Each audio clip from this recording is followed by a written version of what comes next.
Hi everyone, welcome to the new video.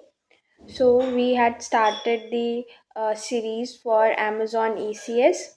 Already I've completed the part 1 where I have explained about what is ECS, what all steps are required.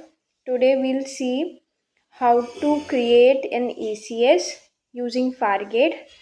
Without further ado, let's start. So we have, first of all, our first step is to open Amazon ECS. For that we need to log into AWS console and search for Amazon ECS. This is a final, like once we create the Amazon ECS, we'll see cluster. Under cluster we will have service running, we will have containers, we will define the task. So that we'll be seeing, but first of all we have to log into AWS console, search for ECS, and uh, then start with creating an ECS cluster. So that is our first step to create a ECS cluster. To create a cluster, we first need to give the cluster name, the type of the cluster, the how many number of instance, what will be the AMI ID, Amazon machine, image, then EBS storage, which is the storage which is attached, the root volume, then the key pair, like to log in into the VPC, the subnets that will be covered. Then after selecting all this, we need to uh, okay, after selecting the cluster part, we need to give the step 2 is to confirm the create cluster name, then what type of instance configuration, on demand or spot. So I hope you understand what is on demand, what is spot, what is reserved, what is dedicated. If not, I am will make a video on it soon. Then the after this we need to click cluster after and all that, and then we need to create it. So in as we know that there are two type of launch type, AWS Fargate or EC2 instance. We can select either the Fargate or either the EC2 instance. So then create a task definition. So you can see launch type Fargate and ECU, but we are selecting Fargate over here. So Fargate is like a serverless. It means that AWS will manage all the servers. We don't have to manage it.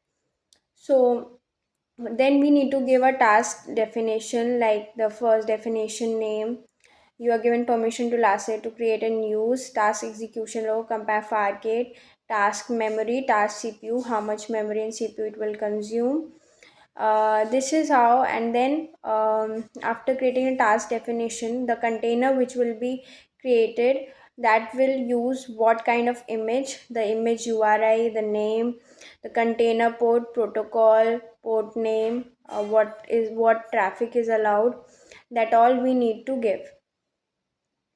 After providing that, all the environment variables, Docker configuration, health check.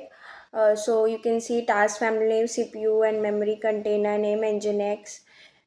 We need to create it. After first the task definition is created, we need to create a ECS service, because to do the communication, to manage the container and the replication, the health, managing health, it is done by ECS service.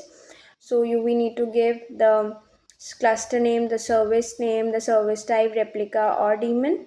I hope you understand the difference between replica means there can be more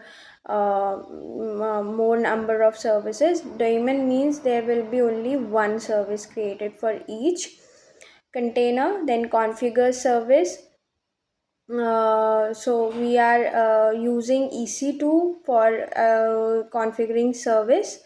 Then the number of tasks, minimum health percent, maximum percent, and in this way we'll create a service with number of desired tasks. Configure networking, select VPC, select subnet, assign public IP. We will need to test yes, And then after creating the service, we need to configure load balancer, and this is optional.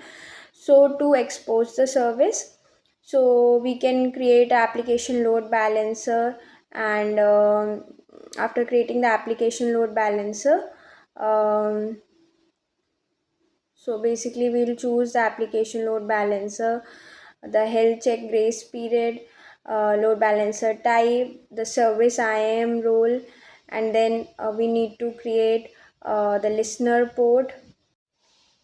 So after creating the listener port, we need to give like the target group protocols, the port number, the IP, and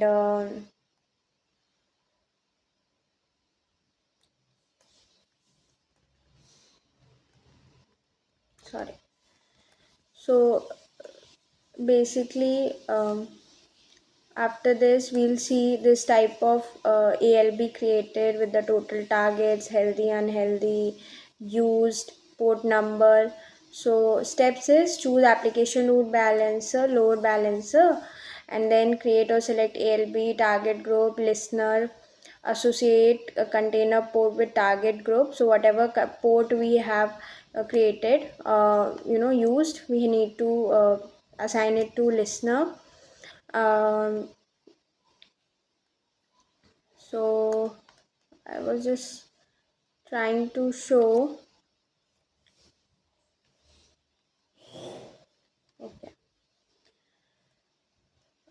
Then like this we'll be able to see verify running tasks, services running, a container running, and then a task running, or and we can see the task over here which is running as healthy. So open the cluster, select services, service status will be active, running task, whatever the desired number of running tasks will be running. Open task to see task ARN, public IP logs. So each task will have its own, a resource name, Amazon resource name, unique ID, identifier, and the public IP, as we have used load balancer and all, and we have ticked yes. So basically the complete flow is Docker image, Amazon ECR, task definition, ECS cluster, ECS service, running task, and then the load balancer part optional. So basically image will be used in task definition, then the cluster will be created. So basically we'll start with the cluster, but this is the flow. The image should be used, then the service is created, and the task will start running, and if we configure load balancer, then we'll be able to access it and redirect the traffic. So this is the flow, and we'll try to cover it in more details in the upcoming series video. That's all for today's video. I hope it's helpful. Please let me know your views in the comment section. Till then, take care. Bye.